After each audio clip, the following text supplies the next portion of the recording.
Tema 4. Sistema digestivo y nutrición. En esta presentación vamos a hablar del sistema de aporte y utilización de la energía. Anatomía del intestino. Se encuentra formado por dos tramos diferentes. El intestino delgado se divide en tres porciones: duodeno, yeyuno e ilion. El intestino grueso se divide en tres regiones diferentes: ciego, colon, tanto ascendente como descendente, transverso y sigma. Y por último, el recto. Tanto el intestino delgado como el intestino grueso se encuentran comunicados por la válvula ileocecal, donde se encuentra el apéndice. En la imagen podemos observar el esófago y el estómago, que son estas dos porciones del aparato digestivo que ya hemos estudiado, y aquí aparecería la primera porción del intestino delgado. Esta primera porción del intestino delgado se llama duodeno. El resto sería el yeyuno, que es toda esta masa de intestino delgado que tenemos aquí en medio, y el ilion terminal sería la parte justa con la que va a entroncar en el intestino grueso. El intestino grueso se ve claramente aquí dibujado. En este punto donde estaría la válvula ileocecal, que es la que marca la entrada del intestino delgado al intestino grueso. Esto que estoy señalando ahora mismo sería el apéndice, y estas serían las fibras musculares lisas que sirven para contraer el intestino grueso, que según la porción que indique, pues tendré el ascendente, el transverso, el descendente, el sigma, el recto y ya la expulsión por el ano, que es la última porción del intestino. Anatomía del intestino delgado. El intestino delgado es un tubo de unos 6 a 8 metros de largo, por 3 centímetros de diámetro. Este se dobla varias veces para poder encajar en el abdomen. Posee una capa mucosa con vellosidades cada vez más abundantes, hasta unas 1000 por centímetro cúbico. Las vellosidades llevan vasos sanguíneos y linfáticos, y también terminaciones nerviosas. Las células epiteliales llevan microvellosidades. La superficie total es de unos 300 metros cuadrados. Un campo de fútbol sala tiene aproximadamente unos 800 metros cuadrados. Con esto podemos hacer una comparación del tamaño. El intestino delgado tiene tres regiones denominadas duodeno, yeyuno e ilion. Anatomía del duodeno. El duodeno es la primera porción del intestino delgado. Este tiene una longitud de unos 20 a 25 centímetros, que serían aproximadamente unos 12 dedos. Posee una función digestiva, ya que en él se vierten las secreciones glandulares tanto del hígado como del páncreas. La ampolla de Vater es la parte del duodeno donde desembocan los conductos tanto colédoco o biliar como el conducto pancreático. En esta imagen podemos verlo como esta parte de aquí es la ampolla de Vater y el conducto colédoco o biliar y el conducto pancreático, ambos desembocan en la ampolla de Vater. Anatomía del yeyuno e ilion. Están constituidos por tejido conjuntivo, con abundantes vasos sanguíneos y linfáticos. Es un tubo con vellosidades intestinales y células epiteliales. Estas células epiteliales están compuestas por microvellosidades. Mientras más microvellosidades, más superficie de absorción. También contienen glándulas mucosas y productoras del jugo intestinal. Este jugo intestinal contiene enzimas digestivas de sustancias pequeñas. Algunas de estas enzimas son, por ejemplo, las peptidasas, nucleasas y las sacarasas. Por último, este termina en la válvula ileocecal. Nos fijamos en la imagen y vamos a ver aquí lo que sería el duodeno, que es la primera porción, aquí la segunda porción, que es el yeyuno, y el ilion terminal entroncando. Bueno, pues si cojo una parte del yeyuno y lo miro a microscopio, vamos a ver que el yeyuno en su interior lo que tienen son las vellosidades intestinales, que son esta ondulación, subir y bajar que sirve para aumentar la superficie. Si yo cojo una parte de esta microvellosidad o de esta vellosidad intestinal y la miro a microscopio, vamos a ver que este vello intestinal está compuesta por una serie de células para absorción que también tienen un borde que se llama borde en cepillo, donde existe un montón de microvellosidades que todas ellas sirven para aumentar la superficie de absorción. Lo vamos a ver mejor en la imagen siguiente. Anatomía del yeyuno e ilion. En esta imagen podemos ver lo que sería la pared gastrointestinal y sus diferentes capas, que estas serían 4. La mucosa, la submucosa, la muscularis o capa muscular y la serosa. La mucosa es la capa más interna. Es la capa absortiva y secretoria principal, que está constituida principalmente por epitelio, lámina propia y mucosa muscular. Sería toda esta capa de aquí. La submucosa es una capa gruesa y muy vascularizada, donde las moléculas absorbidas que pasan por el epitelio de la mucosa entran a las basas. Sería esta capa de aquí, donde podemos ver tanto las venas como las arterias. La capa muscularis o muscular produce las contracciones segmentarias y el movimiento peristáltico que recorre el tubo digestivo, que sería esta capa donde podemos ver todo el músculo. Por último está la capa serosa, que es la capa más externa y hace de capa de unión y protección de tejido conjuntivo, que está cubierto por epitelio, que sería esta pequeña fina capa de aquí. En esta diapositiva podemos ver una imagen de lo que sería la pared gastrointestinal, que tiene realizada un corte de manera longitudinal. En esta imagen podemos apreciar las diferentes capas explicadas en la diapositiva anterior. Una vez que ya conocemos cuál es la anatomía del intestino delgado, del duodeno, yeyuno e ilion, vamos a empezar a estudiar su fisiología, es decir, cuál va a ser su funcionamiento. Y el funcionamiento, aunque básicamente es el mismo, varía entre cuál es el funcionamiento básico del duodeno, del yeyuno y del ilion.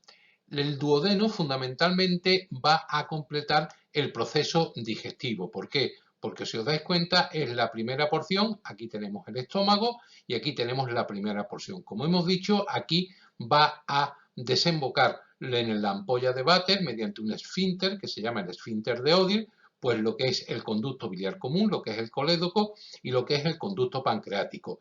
Esa es la secreción que vierten al duodeno las glándulas anejas, fundamentalmente el hígado, que va a verter la bilis que sirve para emulsionar las grasas, y el páncreas, que va a segregar una cantidad de enzimas, de jugos pancreáticos, que lo que van a hacer es que el alimento que ha sido predigerido a nivel gástrico empiece a sufrir el proceso básico de la digestión. Junto con la secreción de la glándula aneja, el propio duodeno, las propias células duodenales tienen células productoras del jugo intestinal. Bueno, pues el jugo intestinal, la bilis y el jugo pancreático se van a encargar de hacer la digestión a nivel del duodeno. Fisiología del duodeno. El quimo, o bolo alimenticio, sale por el píloro, que es la abertura inferior del estómago, pasando al intestino delgado, donde se realiza la hidrólisis de alimento. La hidrólisis de alimento provocaría la ruptura de enlace, dando lugar a moléculas de menor longitud. Esto se produce gracias al jugo pancreático, que ayuda a la neutralización del medio ácido del estómago, iones carbonato, a la digestión glucídica, amilasa, la digestión de grasas, que la enzima sería la lipasa, la digestión de proteínas, proteasas, que sería la tripsina y la quimotripsina, las correspondientes enzimas, la digestión AEN, desoxi y ribonucleasas, y la secreción biliar, que sería la secreción de la bilis procedente del hígado para la emulsión de las grasas.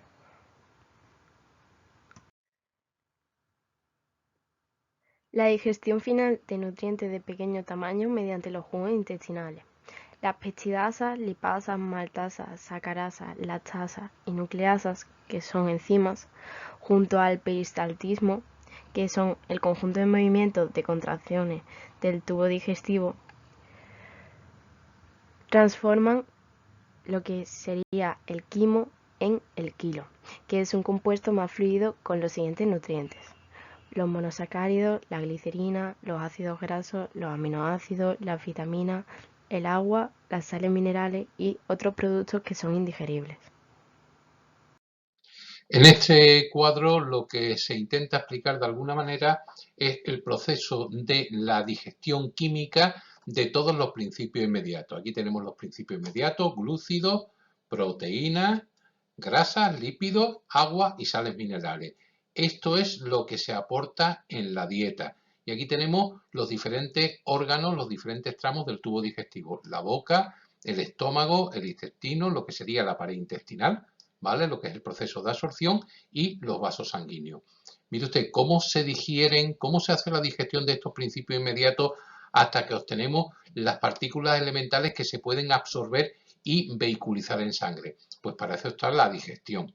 Vemos que en la boca la digestión se produce gracias a una enzima que se llama tialina salivar, que afecta exclusivamente a los polisacáridos, al almidón, cogiéndolo y transformándolo en maltosa. Actúa un poquito sobre la sacarosa y la lactosa, pero veis que prácticamente va igual.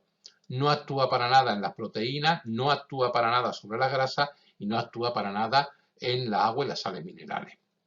A nivel gástrico, a nivel del estómago, la digestión se va a hacer fundamentalmente sobre las proteínas, gracias a una enzima que se llaman pepsinas, que van a empezar a romper las proteínas y convertirlas en polipéptidos. Hay una pequeña digestión de grasa, hay alguna pequeña lipasa a nivel gástrico, pero es mínima. Con los hidratos de carbono nada, y con las aguas y las sales minerales tampoco. A nivel intestinal es donde se produce el final de la digestión final, con las glándulas anejas y el propio jugo intestinal. Entonces tenemos aquí el jugo pancreático, que va a ser rico en amilasa y que vaya a romper el resto del almidón que no ha podido romper la tialina salivar, y nos va a dar ya los monosacáridos, ayudado por el jugo intestinal y las carbohidrasas, las glucosidasas que rompen los enlaces glucosídicos y nos va a dar los monosacáridos. El jugo pancreático también tiene tripsina y quimiotripsina, que va a romper los polipéptidos, dándonos péptidos sencillos que gracias al jugo intestinal y las peptidasas los transforma en aminoácidos.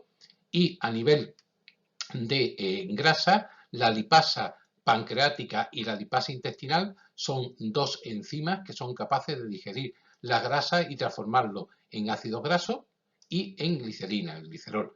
La agua y las sales minerales veis que no tienen ningún tipo de digestión. ¿Y qué tenemos al final cuando el bolo alimenticio se ha transformado en kilo? Pues tenemos los productos finales, los monosacáridos, que se absorben directamente a través de la pared intestinal y van a los vasos sanguíneos, los aminoácidos ya sueltos, que también atravesan la pared intestinal y van también a los vasos sanguíneos, los iones, el agua y las sales minerales, también atraviesan la pared intestinal, sobre todo a nivel del intestino grueso, y van a los vasos linfáticos, y los ácidos grasos fundamentalmente, que no van en el vaso sanguíneo, sino que pasan directamente a la linfa. En esta diapositiva lo que me indica es cuánta digestión se hace cada uno de los principios inmediatos. Entonces vemos que las proteínas prácticamente no se digieren para nada en la boca, donde se digieren fundamentalmente en el estómago, en el intestino delgado, que terminan siendo los monómeros básicos, que son los aminoácidos. Como el almidón sí tiene un principio de digestión a nivel de la boca, se mantiene en el estómago, no se va a digerir mal en el estómago y se termina de digerir en el intestino delgado gracias al páncreas, los jugos intestinales, y nos van a dar los monosacáridos, la glucosa, los lípidos, que veis que la digestión en la boca es nula, que la digestión en el estómago es mínima o también nula, y donde se va a digerir es gracias al páncreas, el intestino delgado, que nos van a dar la glicerina y los ácidos grasos. Y después hay material indigerible, como es la celulosa, que veis que se mantiene contacto tanto en la boca como en el estómago como en el intestino delgado, las líneas del mismo grosor, y por lo tanto no se va a producir digestión alguna. La absorción de nutrientes. Esto es el paso de los principios activos a través de las paredes intestinales, que poseen vellosidades intestinales y microvellosidades, hasta los capilares del sistema circulatorio y vasos linfáticos. Se produce por difusión facilitada y por transporte activo especializado a través de las células epiteliales. Desde los capilares sanguíneos y los vasos linfáticos, estos nutrientes son transportados al hígado, donde se almacenan y posteriormente son distribuidos al resto del organismo. Las grasas sufren un proceso particular de absorción debido a su insolubilidad. También se produce cierta absorción del agua. En la imagen vemos perfectamente lo que sería el tubo digestivo. Abrimos ese tubo digestivo y miramos en su interior y lo que van a aparecer son las vellosidades intestinales, ese aumento de la superficie. Ahí tendríamos la vellosidad intestinal, vemos su arteria, su vano, su vena y su ganglio linfático. Y ahora, si cogemos la vellosidad y la miramos y estudiamos las células que las componen, aparte de las células secretoras y las células mucosas, vemos que existen células para la absorción. Y estas células para la absorción tienen un borde que se llama borde en cepillo, donde existen muchas microvellosidades. Objetivo fundamental, aumentar la superficie de absorción. Aquí tenemos una fotografía a microscopía electrónica donde vemos una célula, aquí tenemos una pared celular, esta sería otra célula y este borde en cepillo característico que tienen las células intestinales.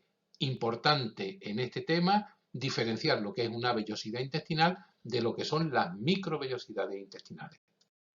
En esta imagen podemos ver una porción de tubo de intestino delgado que posee pliegues, como podemos ver aquí.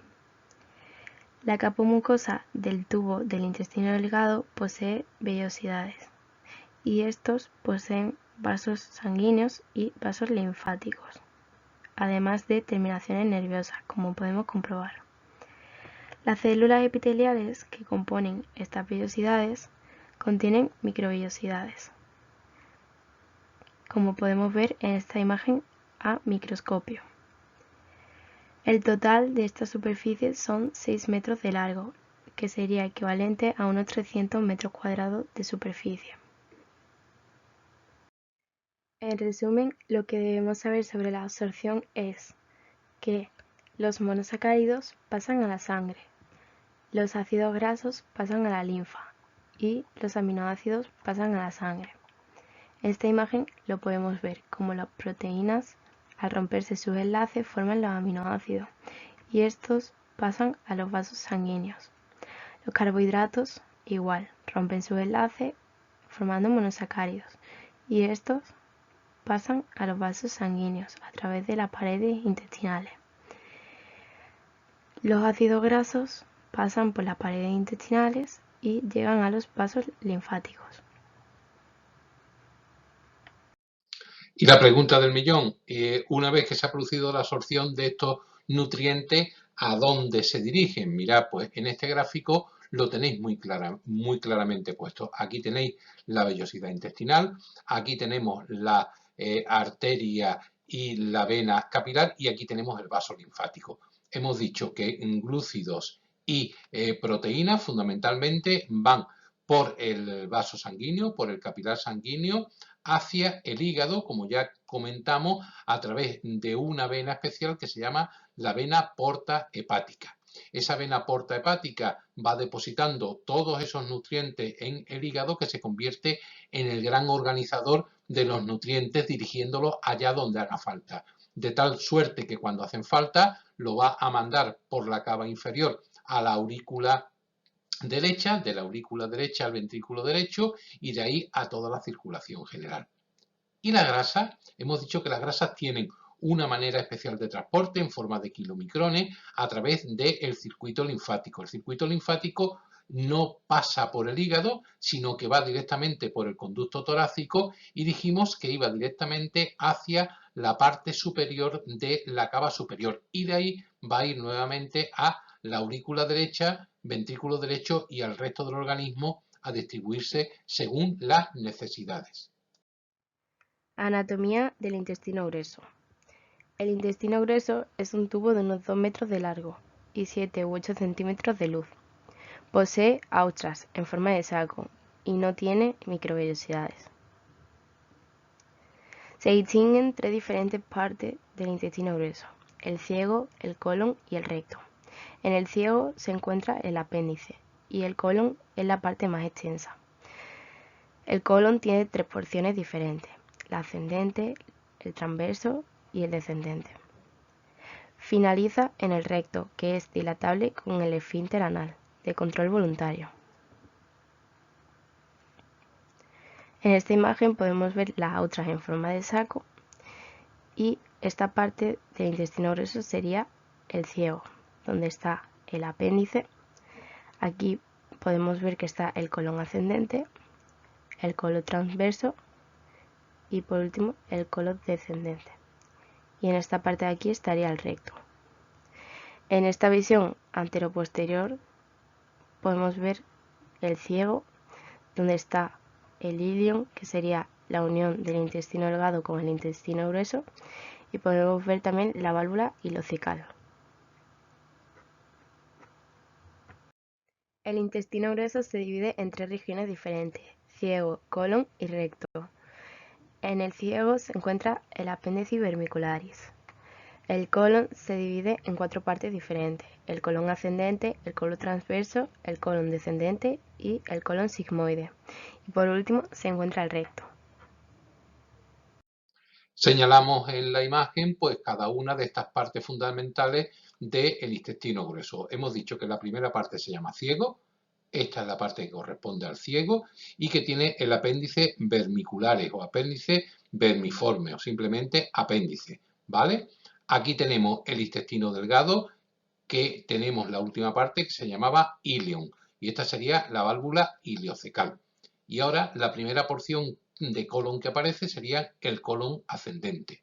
El colon ascendente tiene esta forma característica abollonado que recibe el nombre de austras coli o austras del colon y de esta manera se distribuye ascendiendo, llegando hasta cerca del hígado, que es la parte derecha y forma la flexión hepática, el colon transverso que pasa por delante del estómago, después tenemos la flexión cerca del bazo, la flexión esplénica, y después viene el colon descendente. Tanto el colon descendente, el transverso, como el ascendente tienen una especie de cuerda que es una banda muscular que se llama tenia. Esa tenia va a ser responsable de los movimientos peristálticos. La parte final del colon recibe el nombre de colon sigmoide porque tiene esta forma de S característica y deja pasar ya después de cumplir su función, como vamos a estudiar ahora, los contenidos fecales a la última parte de la anatomía del intestino grueso, que es el recto, que tiene dos esfínteres, el esfínter interno y el esfínter externo, uno involuntario y otro voluntario, que mediante el mecanismo de la defecación produce la excreción de las heces. En esta imagen podemos ver claramente el apéndice, que es un pequeño órgano en forma de tubo, que está situado en la primera parte del intestino grueso, concretamente en el ciego. Este no tiene ninguna función que sea conocida, pero sí es verdad que se puede llegar a producir una afección que es muy común, que sería el apendicitis, que está causada por el bloqueo en el interior del apéndice. Este bloqueo provoca un aumento de la presión, problemas con el flujo de la sangre e inflamación. La apendicitis es una urgencia médica y su tratamiento casi siempre implica la extirpación del apéndice. En esta diapositiva podemos ver dos radiografías. En la primera es una radiografía con contraste, donde podemos ver que la parte de contraste es todo el recorrido del intestino grueso. Podemos comprobar que está el apéndice en la parte del ciego, el colon ascendente, el colon transverso, el colon descendente, el colon sigmoideo y por último el recto. En la diapositiva de la derecha podemos ver que está la parte del recto almacenando todas las heces. Una vez que hemos estudiado perfectamente cuál es la anatomía del intestino grueso, vamos a pasar en este apartado a estudiar su funcionamiento, es decir, a estudiar su fisiología, a estudiar cuál es o para qué sirve este intestino grueso. El quilo pasa al intestino grueso, donde se absorbe tanto el agua como las sales minerales. También ocurre la simbiosis nutricional con bacterias. La simbiosis es la asociación íntima de organismos de especies diferentes, donde se benefician mutuamente en su desarrollo vital. Estas descomponen la comida y producen ciertas vitaminas como son la vitamina K y las vitaminas del grupo B. También protegen de bacterias patógenas, que son las que nos causan enfermedades, y activan el sistema inmune. Fisiología del intestino grueso. Almacenamiento de heces. Los alimentos no digeridos, como pueden ser la celulosa o fibras vegetales, junto con bacterias, mucus y células muertas del propio tubo digestivo, se transforman en heces fecales, que se dirigen al ano para así ser expulsadas. En el recto se provoca su distensión, desencadenándose finalmente la defecación. En esta imagen podemos ver aquí el recto, que sería esta parte de aquí, y el ano, que sería este conducto que da salida al exterior. Y como pone en esta pregunta, ¿existe el trasplante de heces? Su respuesta es que sí. El trasplante fecal es un antiguo tratamiento que ahora ha vuelto a la actualidad gracias a su efectividad. Básicamente, esto consiste en utilizar heces de una persona aparentemente sana y administrársela al paciente que lo necesita. Se suele utilizar varias vías diferentes, como puede ser la vía oral o la vía anal. Por vía oral se suele administrar a partir de una sonda o en cápsulas preparadas especialmente para ello. Y por vía anal se suele administrar a través de enemas, o lo más común es que sea con una infusión de preparaciones líquidas provenientes de las heces de uno o varios donantes, que estas serían a través del colonoscopio. Para concluir esta parte de la anatomía y fisiología del aparato digestivo, vamos a repasar lo que sería el metabolismo del agua gracias a este esquema en el cual vemos que un individuo adulto humano en 24 horas pues tiene una serie de producción de sustancias con alto contenido en agua. Por ejemplo, de saliva se produce en torno a 1 litro. En ingestión externa de líquidos o bien con los alimentos porque tenga ese mismo contenido o bien en agua líquida, unos 2,5 litros, 2 litros 300. Jugo gástrico se producen en torno a 2 litros, bilis en torno a 1 litro. Páncreas produce los enzimas pancreáticos en torno a 2 litros y el jugo intestinal que produce en torno a 1 litro. Si nosotros cogemos y sumamos toda esta cantidad, la ingesta requerida, secretada de agua al día está en unos 9 litros con 300 mililitros. De esa cantidad de agua se absorben a nivel del intestino delgado, de todo el proceso absortivo con los alimentos y vehiculizando cada uno de los nutrientes, en torno a 8 litros 300. Y en el intestino grueso pues no llega al litro, 900 mililitros aproximadamente, lo que hace un total de 9,2. Con el 9,3 vemos que la diferencia es lo que se excreta en heces, que son en torno a unos 100 mililitros, que es el volumen normal del líquido de agua que contienen las heces humanas.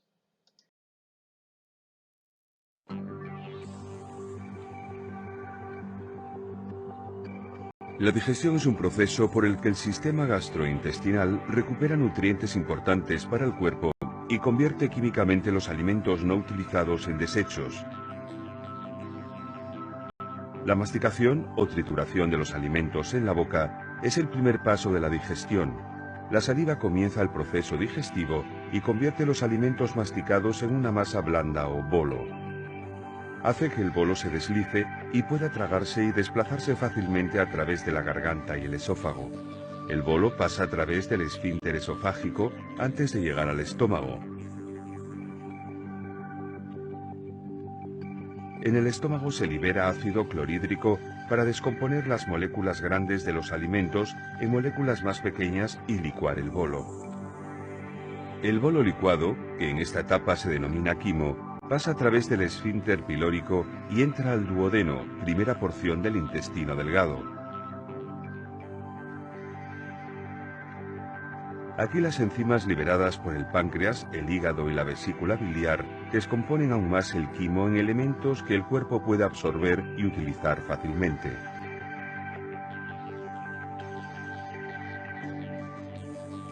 El intestino delgado está recubierto por una mucosa interna que presenta varios pliegues y proyecciones semejantes a dedos denominadas vellosidades. Estas vellosidades permiten que los alimentos digeridos entren al torrente sanguíneo. Aquí, en el intestino delgado, se absorben todos los nutrientes y las vitaminas.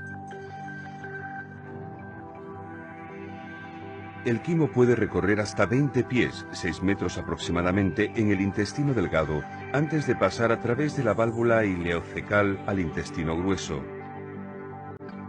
Prácticamente no hay digestión en el intestino grueso. El quimo no digerido que ingresa al intestino grueso se considera desecho. El desecho se solidifica a medida que pasa a través del intestino grueso debido a que el cuerpo reabsorbe el agua del desecho en forma continua. El desecho se acumula en el recto o extremo final del intestino grueso hasta que el cerebro envía la señal para expulsarlo del cuerpo.